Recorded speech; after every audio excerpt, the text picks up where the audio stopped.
man dama gëm ni Touba instant est en avance fii au Sénégal ils sont en avance par rapport à lan mooy gestion diini n'est-ce pas le xalif est en avance par rapport ak yeneen gars yi moo tax dama gëm ni suñu bëggee sauver diine bi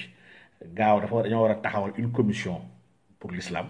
mais nañ ko dénk waa Touba yi diriger ko man lii moom c'est ma position que j'ai toujours défendue n'est-ce pas parce que pour man ndamul islam moo important l'islam dafa war a am ndam n'est-ce pas et actuellement leadership boobu instant yi pour l'islam mën a am ndam il faut que ñu créer un conseil islamique supérieur sëñ Mountakha Mbacké diriger ko nekk président bi et mu nekk question de principe parce que l'état yebul Touba instant yi waaw yeb na ñeen ñu bëri mais yebagul Touba n'est-ce pas et ñu nag suñu problème bu l'islam la képp ku mën a incarner leadership boobu pour Sénégal diine ak islam am ndam ñu mën a takk les vrais problèmes wax dëgg yàlla macha allah quoi kooku ñu war a dégg mbir yi donc mais macha allah yàlla na yàlla barkeel xamoo nag